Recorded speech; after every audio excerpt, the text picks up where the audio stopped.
আমি আজি সঁচাকৈ গৌৰৱান্বিত ভাৰতবৰ্ষত তামিলনাডু ৰাজ্যত অহা 28 তাৰিখৰ পৰা 10 ডিচেম্বৰলৈকে জুনিয়ৰ FIS বিশ্বকাপ হকী প্ৰতিযোগিতা আয়োজন কৰিবলৈ গৈ আছে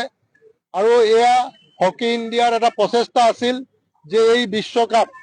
সমগ্ৰ ভাৰতবৰ্ষৰ 20খন ৰাজ্যত ঘূৰোৱা হ'ব আৰু আশীৰ্বাদ লোৱা হ'ব আৰু সেই সূত্ৰে আমি অসমেও 20খন ৰাজ্যৰ ভিতৰত স্থান পালোঁ আৰু আমি দেখিলোঁ যে বিশ্বকাপত আমি ইতিমধ্যে গুৱাহাটী বিশ্ববিদ্যালয় ভূপেন হাজৰিকাৰ সমাধিস্থল আৰু এতিয়া তৃতীয় কাৰ্যসূচী হিচাপে আমি জুবিন গাৰ্গৰ সমাধিস্থলত লৈ আহিছোঁ এইকাৰণেই যে এই বিশ্বকাপৰ সপোন আমাৰ জুবিন গাৰ্গ ডাঙৰীয়াই 2021 চনত যেতিয়া অসমত এই জুনিয়ৰ বিশ্বকাপ হোৱাৰ কথা আছিল সেই সময়ত এই বিশ্বকাপৰ থিম ছং তেখেতেই গোৱাৰ কথা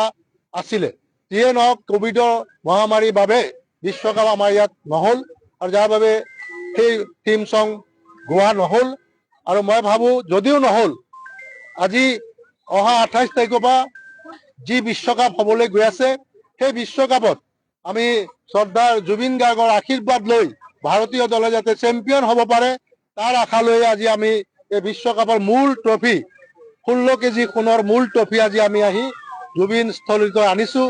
আৰু এই সমাধিস্থলৰ পৰা এটা বাৰ্তা যাওক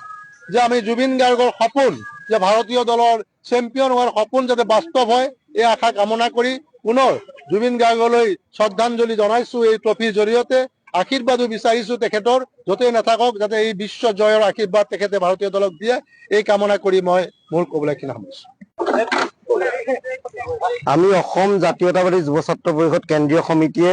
এই হকী বিশ্বকাপৰ ট্ৰফি জুবিন ক্ষেত্ৰত আনি যি পদাৰ্পণ কৰিলে তাৰ বাবে আমি হকী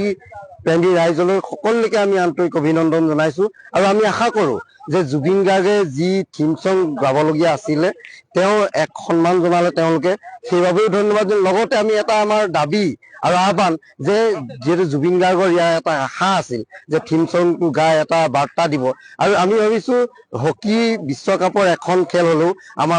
অসমলৈ আনক যাতে অসমৰ ৰাইজে চাওক যে জুবিনৰ এক আশা যাতে আমি বাস্তৱ ৰূপ দিব পাৰোঁ এক প্ৰয়াস আৰু এই ভাৰত আৰু অসম চৰকাৰলৈ আমাৰ অসম জাতীয়তাবাদী যুৱ ছাত্ৰ পৰিষদৰ পৰা এক আহ্বান।